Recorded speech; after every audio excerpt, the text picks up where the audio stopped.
Winter Brawl was a lot of fun. It was actually the first time in a while that I've actually run brackets. So I ran Tekken pools with Robert Hubbs. That was a lot of fun. Got to see a lot of really great matches between Fab, GM, Real Law, like the game, like all these great New York players, all these great Virginia players, and Rai had a lot of really good matches. So it was really good to just get back into the pit of running brackets, and it's something that I really love to do, and it's how I got my start. So it's good to just go back to it.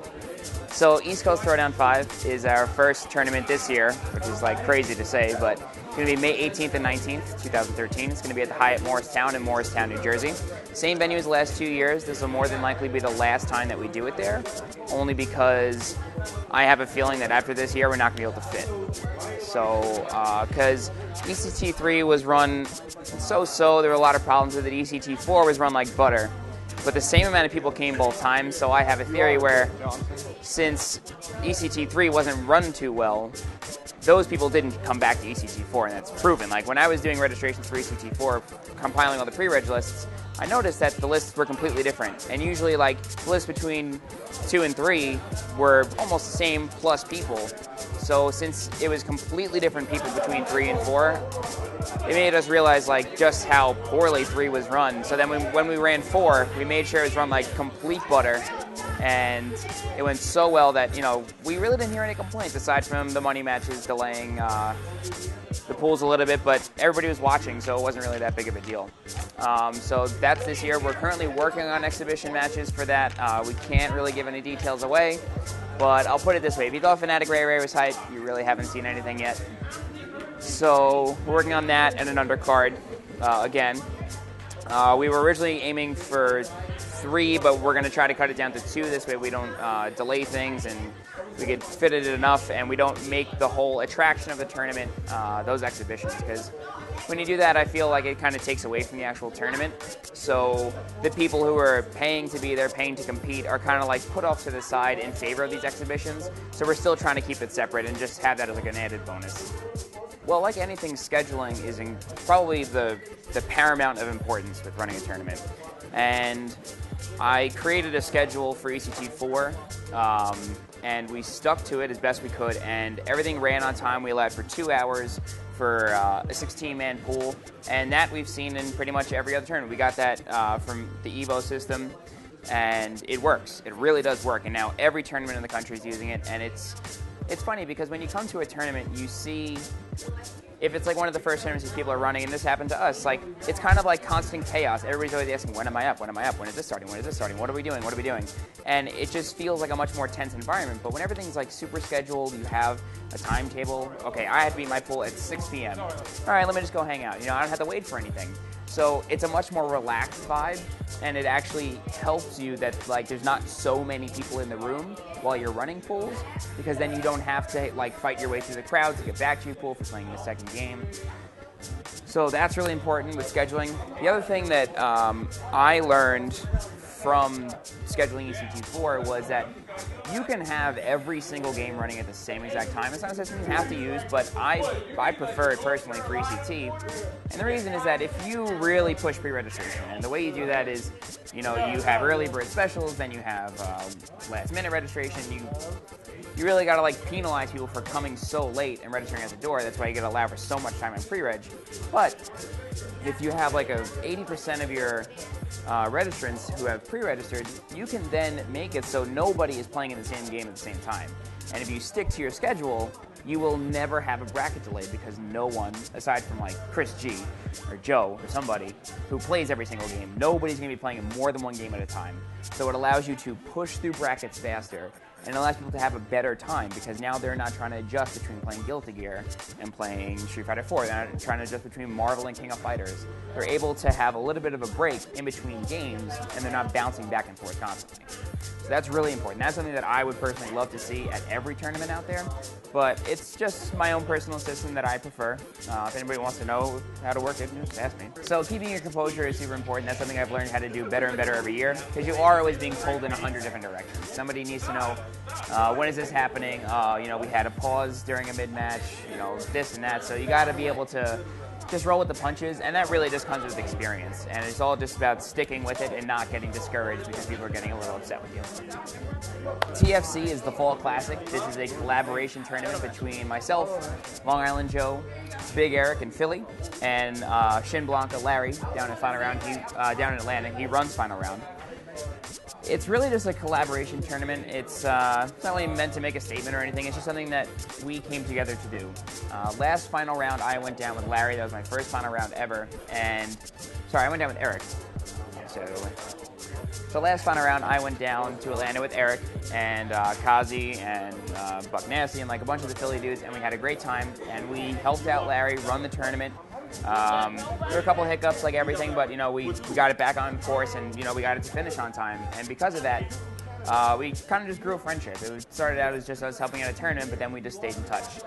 And because of that, we agreed to just work together on everything. And it kind of started with just talking and hanging out and just bullshitting, really. But then, you know, when we would start planning our own tournaments, we'd say, okay, can we borrow this equipment from you? Can we borrow this equipment from you? Can you give us this? Can you give us that? It was a really big give and take, but it was awesome because we had people to work with and people with experience and people with more equipment. So we didn't have to go spend $3,000 on like 10 PlayStations. We could just borrow Larry's, or he could borrow ours. So it's awesome. Now, for a long time, I think since like after ECT1, Joe and I had somewhat of a desire to run 2 tournaments a year, kind of like how Eric does 3, and we were going to do one in the fall. But after you run a tournament, you kind of, not get burnt out, but like you just want to take a break for like a couple weeks. And to space it out between May and September, that's really not enough time. So we never got around to actually scheduling the second tournament. But once this collaboration between the 4 of us started, me and Joe went to Eric and Larry and said, hey, you know, we always wanted to run a fall tournament. Why don't we just do this together?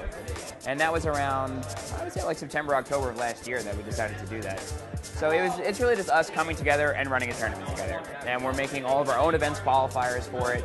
And we're going to be incorporating local scenes as well. So we have Xanadu, we have Reese in North Carolina. We're going to do Next Level. We're going to be working with a lot of different people to make qualifiers for it to get everybody involved.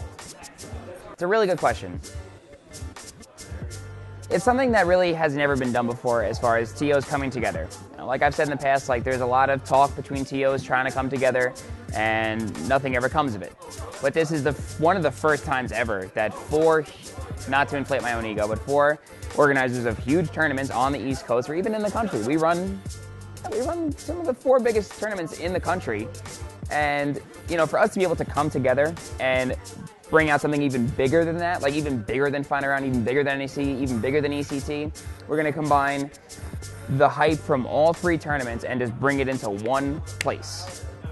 Now, yeah, we still have to schedule exhibitions. We still have to schedule, you know, all the tournaments. We have to decide on a game roster. We have to, you know, be able to do all those things. But with us working together, we are now able to approach sponsors as a collective and say, hey, here's the Fall Classic. This is a collaboration effort between 4 of the biggest tournament organizers in the country.